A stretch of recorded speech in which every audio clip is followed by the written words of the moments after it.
sinal da Santa Cruz, livrai-nos Deus, nosso Senhor, dos nossos inimigos. Em nome do Pai, do Filho e do Espírito Santo.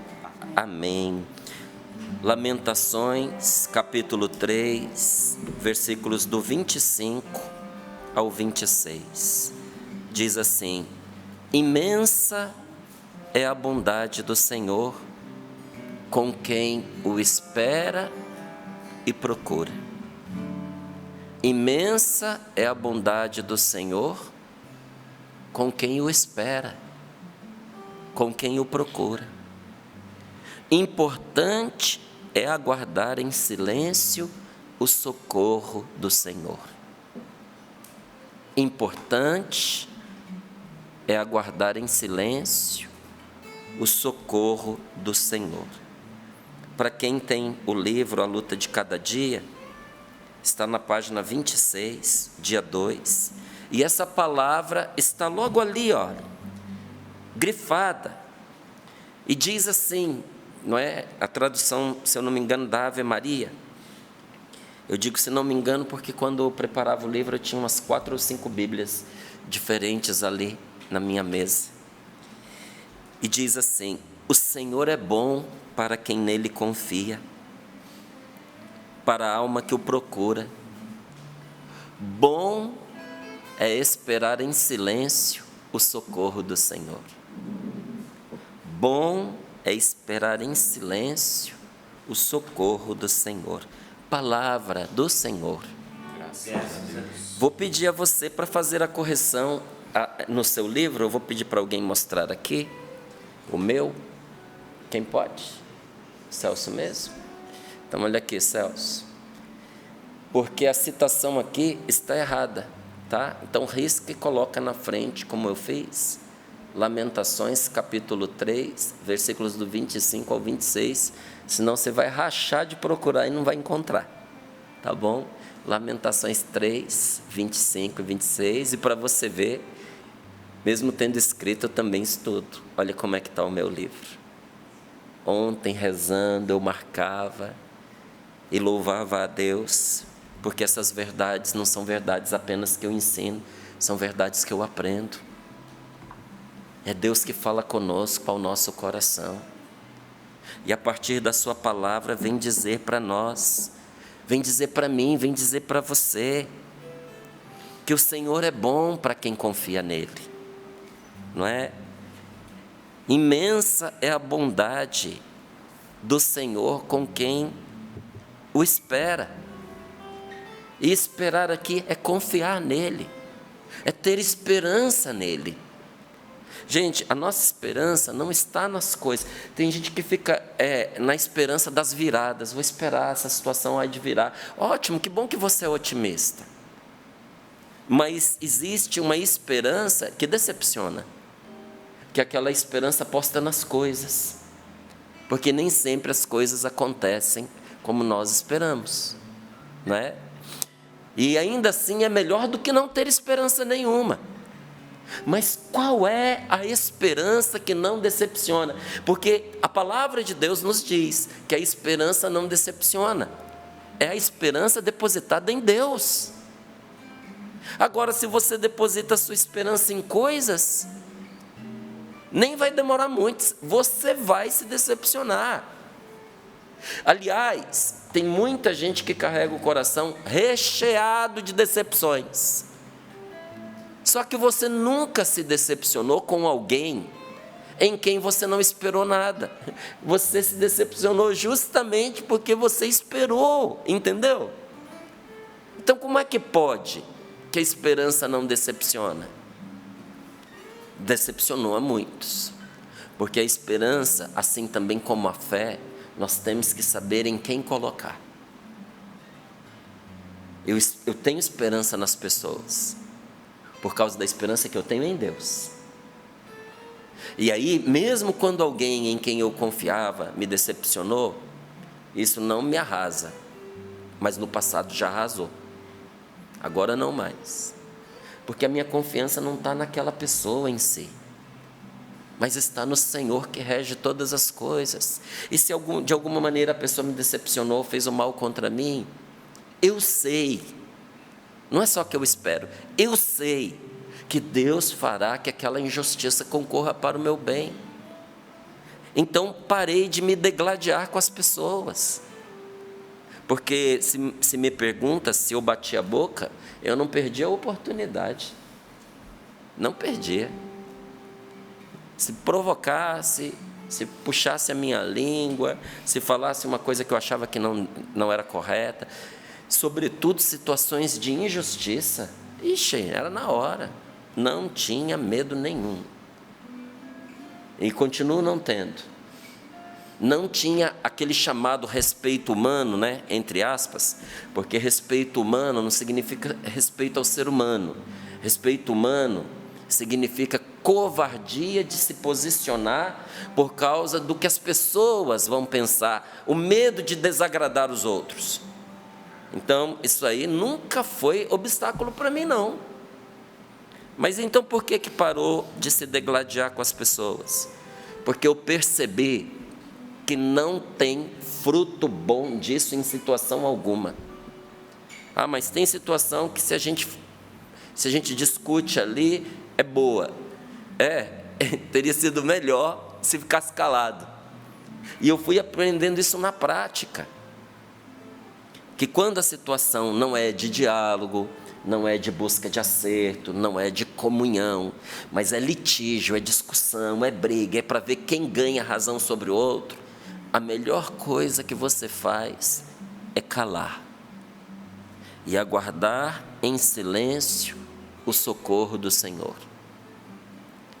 Quando me é dada a oportunidade, gente, claro, se é alguma injustiça, uma situação equivocada a meu respeito, eu posso esclarecer, se tem quem queira ouvir, porque é preciso que tenha quem ouvir. Aí a gente esclarece, mas do contrário, você se justificar para quem quer te derrubar, isso não serve para nada. Só serve para agravar a humilhação, só serve para você perder tempo, para gastar suas energias, para abrir mais ocasiões de discussão e de litígio, que você vai conversar com quem está procurando o mal contra você. Tudo que você disser será usado contra você e nem vai esperar o tribunal para isso, é ali na hora mesmo. Então fica calado. Márcio, mas é difícil. Difícil quando a gente não sabe que Deus não permite que essas situações perdurem. Difícil porque a gente confia no que a gente vê, no que os outros falam, mas não confia no que Deus nos diz. Porque a palavra de Deus nos garante que o justo não será abandonado. Gente, Deus é justo. E Ele sabe fazer justiça sem destruir a outra pessoa que está lutando contra nós. Pessoa sem vergonha do que fez, mas sem que a gente precise operar para a destruição dela, e Deus a ama. Deus não quer a destruição daquele que está batendo contra nós, quer que ele se converta, quer que ele mude, que ele viva. Então, como é importante a gente aprender a esperar em silêncio o socorro do Senhor. Olha aqui, é bonito de ouvir, né? É difícil de viver. Bom é esperar em silêncio o socorro do Senhor. O contrário não é bom. O que é bom? Bom é esperar sem murmuração, sem revoltas, sem difamações, sabe, sem ataques verbais ou qualquer outro tipo de ataque, mas confiar em Deus, a nossa defesa. O Senhor virá e não falhará. E aqui na página 26 diz assim: o que a oração faz com quem reza, não é? É até a resposta a uma pergunta. O que a oração faz com quem reza?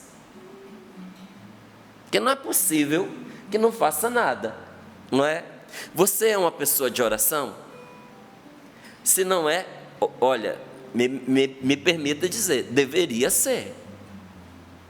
E aí a pergunta também cabe para você: o que é que a oração faz com uma pessoa que reza? Porque a pessoa não sai igual do momento de oração, nunca sai igual.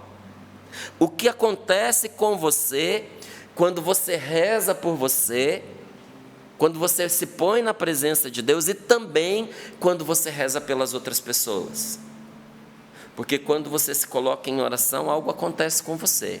E quando você reza pelos outros, uma coisa diferente acontece com você, diferente da primeira. Então, olha, o que a oração faz com quem reza é impelir para que a pessoa enfrente toda e qualquer circunstância a partir de Deus, na força do Espírito Santo. Porque, como eu disse aqui para você, eu nunca fui de me acovardar.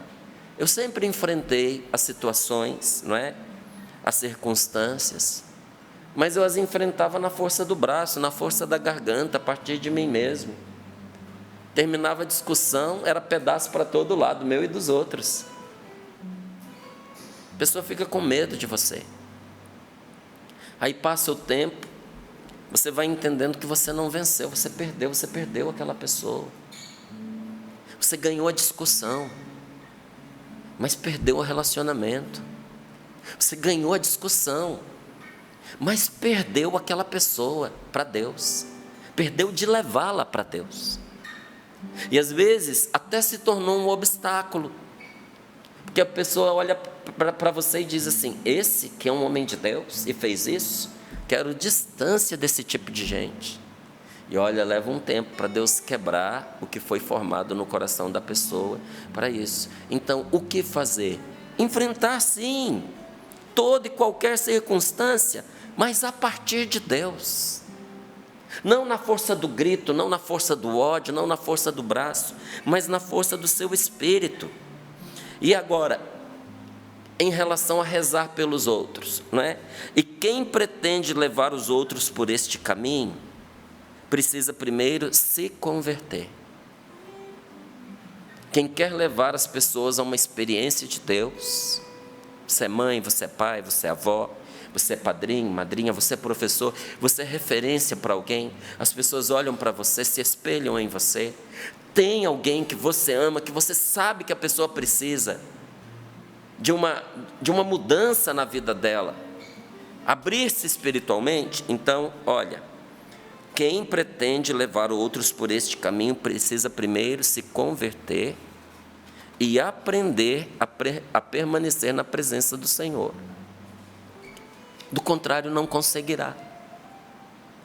Se você não se educa para estar na presença de Deus, para permitir que o Senhor te encha com a sua sabedoria e com a força do seu Espírito Santo, você não vai ter o que oferecer. Você vai ser que nem aquele caminhão de bombeiros que sai correndo para poder apagar o fogo e quando chega lá, puxa a mangueira, descobre que esqueceu de abastecer o tanque com água, correu para nada. Tem muita gente correndo para nada, tem muita gente dizendo: a minha casa está pegando fogo, o meu mundo está desabando sobre mim, e você, igualzinho um caminhão do corpo de bombeiros, correndo descontrolado, chega para ajudar, mas não tem o que oferecer. Então, amigo, a primeira coisa que nós precisamos fazer é aprender a permanecer na presença do Senhor. Do contrário, você não conseguirá. Interceder pelas pessoas, você reza pela sua família? Tem alguém por quem você reza pelos seus filhos? Você reza por pessoas que fazem o mal contra você, porque é o que a palavra de Deus nos manda fazer. Quando alguém está fazendo mal contra nós, a palavra de Deus não manda a gente se vingar, não manda a gente retalhar aquele mal. O que a palavra de Deus nos manda, o que Jesus nos manda fazer? Orar por esta pessoa, interceder por ela. Interceder pelas pessoas vai nos colocar muitas vezes bem no olho do furacão, bem no meio do conflito. Que conflito? Entre a santidade de Deus e o pecado daqueles que nós amamos. Você orar por alguém que está perdido é você colocar-se entre a santidade de Deus e a vida desordenada desta pessoa, é você entrar na brecha. É você estar diante daquela pessoa para ser presença de Deus, mas é você estar diante de Deus para defender aquela pessoa. que na maioria das vezes nem merece. E eu lhe digo, isso é algo exigente e é algo cansativo. Quem acha que rezar às vezes não cansa, você se engana, é algo exigente e cansativo. Então, a esse respeito, conta a Escritura, que depois de inúmeras tentativas, o homem de Deus, sentindo-se cansado e entrando em depressão, percebeu com que tristeza ele havia sido abandonado pelos seus amigos. E aí Elias diz, fiquei só. Gente, quem se converte faz essa experiência dentro de casa. Chega uma altura que você diz, todos me abandonaram, eu fiquei só. As pessoas não entendem. Eu tinha 14 anos quando eu vivi o meu encontro pessoal com Jesus. As pessoas que me amavam e se preocuparam comigo, porque achavam que eu estava demais ligado às coisas de Deus. E isso me custou muito caro. Me custou desentendimentos, me custou incompreensões, me custou surras. Apanhei por causa disso. Apanhei por causa disso. Me custou a incompreensão de familiares, que começaram a levantar dúvidas sobre as minhas capacidades, sobre a minha sanidade mental, sobre a minha sexualidade, porque com 14, 15 anos, eu entendi que a palavra de Deus é para ser vivida. Eu até falava para minha esposa ontem, eu acho que, às vezes, até mesmo entre pessoas cristãs, tem evangelho diferente, não é possível que sejam as mesmas páginas, porque no evangelho que eu leio, diz que nós precisamos conversar com todas as pessoas, cumprimentar todas as pessoas. E ainda diz assim, se você cumprimenta, Jesus falando, se você cumprimenta só aqueles que te cumprimentam, que recompensa tereis? E há pessoas que elas se dizem de Deus, mas elas escolhem com quem falar, com quem não falar, com quem interagir, com quem não interagir, e por nada. Eu estava vendo, porque eu nunca canso de estudar a Sagrada Escritura, e diz que o pecado mais abominável na Sagrada Escritura é o ódio gratuito, porque tem um ódio que nasce de graça no coração das pessoas, pelo ciúme, pela inveja. Nossa, meu Deus, que coisa triste. E tem gente que acha que viver a castidade é história da carochinha, que isso é algo ultrapassado. Espera para você ver as consequências de fazer diferente, fazer o contrário. A vida vai lhe dizer aonde está a verdade e onde não está. Mas eu entendi que era a verdade, e olha, não foi fácil não, foi uma luta a vida inteira para eu viver a minha castidade. É uma luta que não cessa. Enquanto você respirar, haverá apelos sexuais em você, muitas vezes te orientando para fora do que a vontade de Deus lhe determina como um caminho de verdade e de saúde para a sua vida. Aí as pessoas vinham e diziam, não é homem não, 14, 15 anos, gostar mais de igreja do que de mulher, custa, gente, custa. E você pegar e ter que colocar tudo isso em oração diante de Deus, de repente olhar para um lado, olhar para o outro, e pensar, meu Deus, quem está comigo? Você chega à conclusão, fiquei sozinho, me abandonaram. E Elias viveu essa experiência, diante do fracasso que ele teve, porque para ele foi uma experiência de fracasso. Ele rezou, ele enfrentou situações, inclusive pelo bem daqueles que ele amava. E qual foi a resposta que ele teve? Abandono. Diante desse fracasso, ele teve vontade de fugir, de largar tudo, de largar todos, e ele pediu a Deus que o matasse. Então, para você que já em oração pediu para morrer, aqui o teu colega, põe aí, devoto de Elias, né? Não é santo, é santo, não é? Mas a gente chama de santo aqueles que vieram, né? Depois de nosso Senhor Jesus Cristo.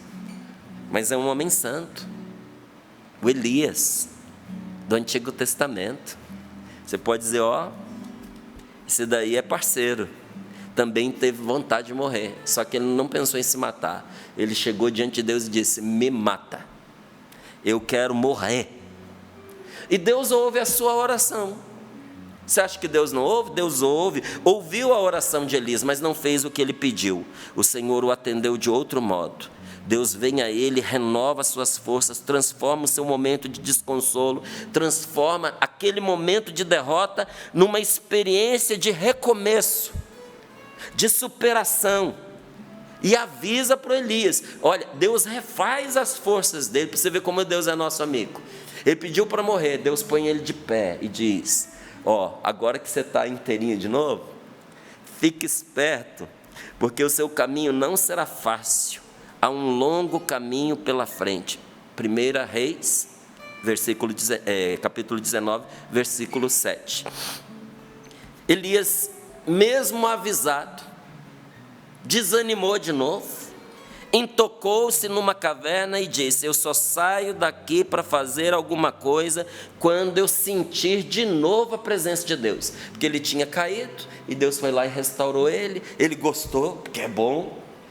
Aí, diante da primeira dificuldade, ele desanimou, encontrou um buraco onde ele se meteu, se escondeu ali no buraco, e disse: só saio daqui quando eu sentir de novo aquilo que Deus fez comigo. Não é o que muita gente faz, que fica quicando de igreja em igreja, procurando um lugar onde ela vai sentir de novo? Sabe o que Deus faz? Se você virar a página, na página 28, no finalzinho do primeiro parágrafo da página 28, Deus vira para ele e diz: toma vergonha nessa sua cara. Sai e ponha-se diante de Deus. Em outras palavras, Elias, ponha Deus diante dos seus olhos. Para você que pergunta assim: como é que a gente pode escapar dessa prostração? Como é que alguém pode escapar desta prostração que deprime, que desanima, inclusive dentro das coisas santas, dos relacionamentos bons de gente de Deus com os quais a gente se relaciona? Quando o golpe vem daí, como é que a gente poderia escapar disso? O segredo para se livrar está aqui, página 28. Quer saber qual é o segredo? Página 28. É levantar os olhos dos problemas, é tirar os olhos da decepção e fixá-los unicamente em Deus. Ou seja, ter Deus o tempo todo em nossa lembrança, em nossos pensamentos, ter sempre em conta o que Deus nos falou. Porque se você não tiver em conta o que Deus te falou, você vai levar em conta o que o diabo vem falando. Se você não levar em conta o que Deus te disse em oração, qualquer pessoa com qualquer comentário ruim, negativo, vai arrancar a sua paz, vai te trazer desassossego e vai tirar o seu ânimo. Seus olhos precisam... A gente não é alienado, é pés no chão, gente, mas os nossos olhos em Deus. Pés no chão e corações ao alto. Precisamos ter Deus sempre diante dos nossos olhos e a sua palavra clara no nosso coração. Quem faz assim, a sua mente não se desvia, não se perde. A sua mente não irá arrastá-lo para aquele vertiginoso sentimento de vazio. Foi o que Deus ensinou a Elias: sai e ponha-se diante de Deus. E quando você se coloca diante de Deus, você acaba tendo um momento de encontro com você mesmo. Há quanto tempo você não senta com você mesmo para conversar? Parece brincadeira, né? Parece uma piada. Mas é uma questão de saúde mental, emocional. A gente se encontrar consigo mesmo. Página 29, segundo parágrafo aqui. Eu estou saltando, porque não dá para trazer tudo aqui no programa, tá certo? Mas eu estou puxando aqui algumas coisas importantes para ajudar você na sua oração de hoje. E olha aqui o segundo parágrafo. É muito importante que você busque um momento propício para estar a sós com você mesmo. Pense em tanto bem que Deus lhe faz nesse momento em que você tiver... O que eu vou fazer, Márcio, nesse momento em que eu estiver a sós comigo mesmo, pense em tanto bem que Deus lhe faz. Em vez de procurar coisas que atiçem a sua curiosidade, que mantenham você sempre ocupado, use esse tempo para uma leitura que comova o seu coração ao encontro de Deus. Experimente deixar de lado os bate-papos vazios. Pare de se distrair com ocupações inúteis. Eu não tenho tempo para poder fazer esse retiro quaresmal. E o tempo que você gasta conversando com quem não devia, sobre o que não devia? Tem um marcador de tempo no celular, sabia? Programa lá, e ele vai te avisar, vai te enviar um relatório de quanto tempo você gastou no celular durante o dia. Você vai se surpreender. A média passa de 2 horas. A gente não tem tempo para poder rezar, mas a gente tem 2 horas para... Márcio, não é possível. Marca lá, coloca ali na internet como ativar o relatório de tempo de uso do meu celular. Aí vai te mostrar, marca lá para você ver.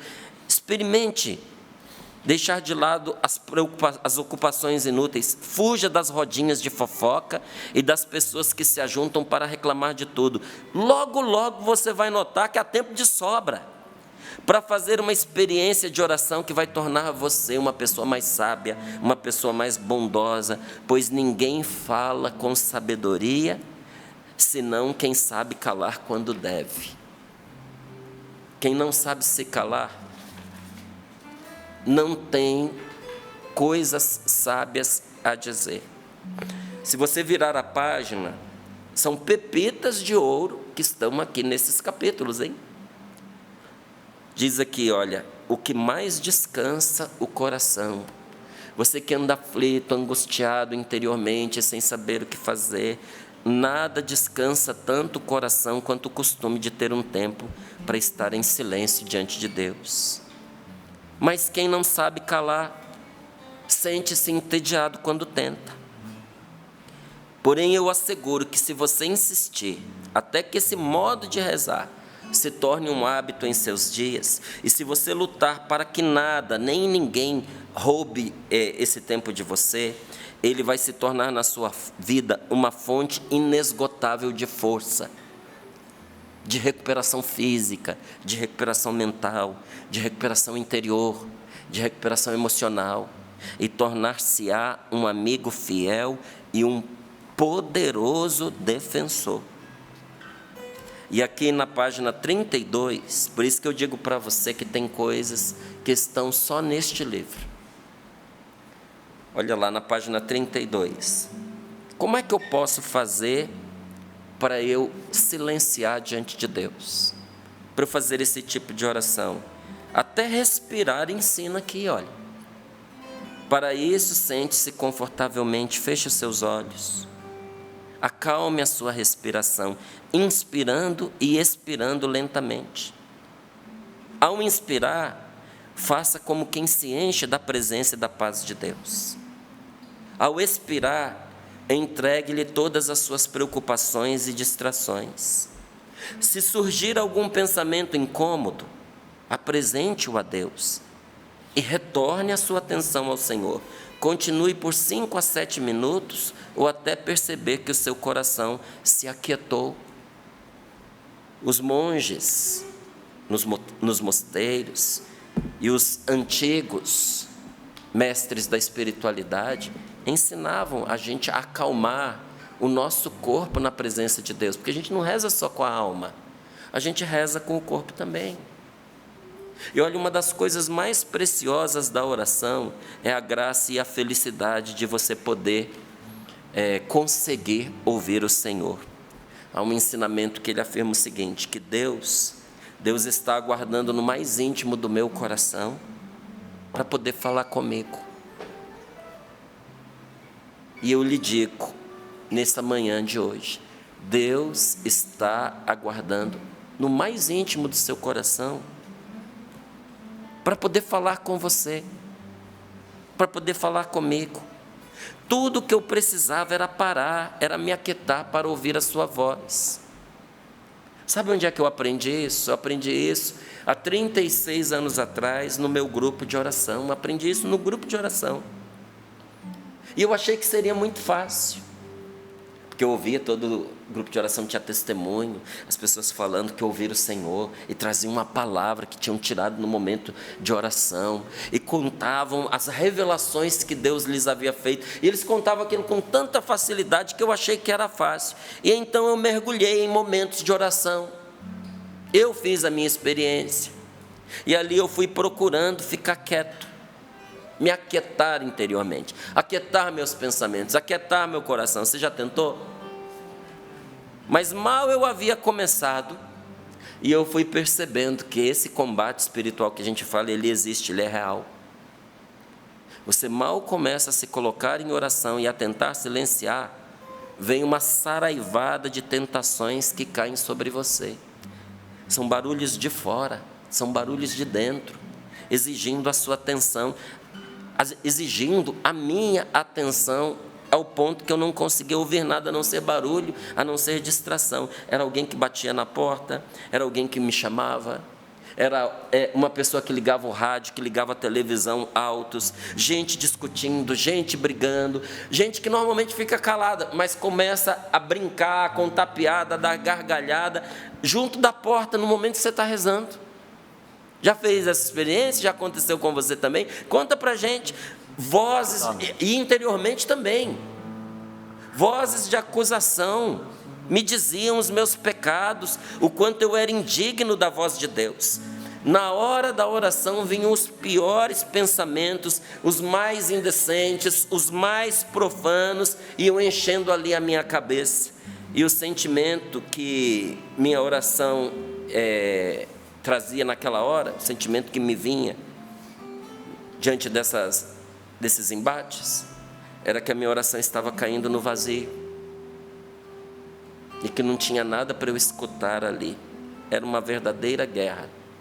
Então, de todos os lados e para todos os lados, eu era empurrado, eu era puxado, eu era aliciado, era um desassossego só. Inclusive, havia apelos que pareciam justificar que eu saísse dali, daquele momento de oração, para atender aquele apelo, as necessidades que eu me lembrava enquanto eu estava rezando. E eram coisas aparentemente boas, eram coisas aparentemente justas, mas Deus respondia para mim, sabe o quê? Bom é aguardar em silêncio a resposta do Senhor, porque a resposta de Deus é socorro. Bom é aguardar em silêncio o socorro do Senhor.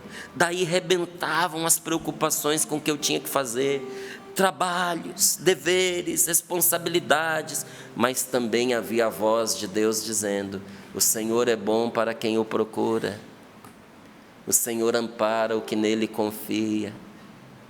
Bom é aguardar em silêncio o socorro do Senhor. E enquanto eu ouvia, eu ia devagar, aprendendo a obedecer, a fechar o ouvido a todas essas vozes, a todos esses barulhos.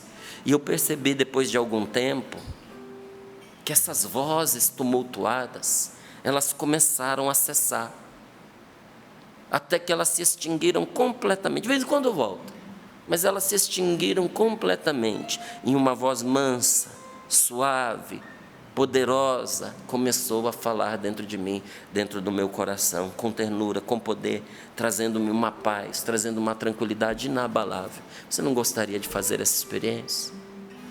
Coloque as mãos sobre o seu peito. Feche os seus olhos um pouquinho. Ao ouvir essa voz, ela se tornou para mim uma voz de oração, uma voz de sabedoria, uma voz de direção. Eu não precisei mais me esforçar tanto para pensar, ou para orar, ou para confiar. Aquela voz mansa no meu coração era a intercessão do Espírito Santo, a resposta de Deus para todas as minhas perguntas. Era a vida e a força de Deus para a minha alma e para o meu corpo. Ela tornou-se a fonte de tudo que eu aprendia. Ela tornou-se a fonte da minha oração. Essa voz dentro de mim, meus irmãos, é a minha bênção hoje. O próprio Deus vivo a tornar-se minha vida e o meu tudo. É assim que o nosso coração bebe a vida de Jesus vivo, ressuscitado. Peça essa graça a Deus agora, com as suas palavras, do jeito que você sabe. Peça ao Senhor: meu Deus, vem calar meu coração, porque hoje, mais do que todos, eu preciso aguardar em silêncio a resposta do Senhor, o socorro de Deus.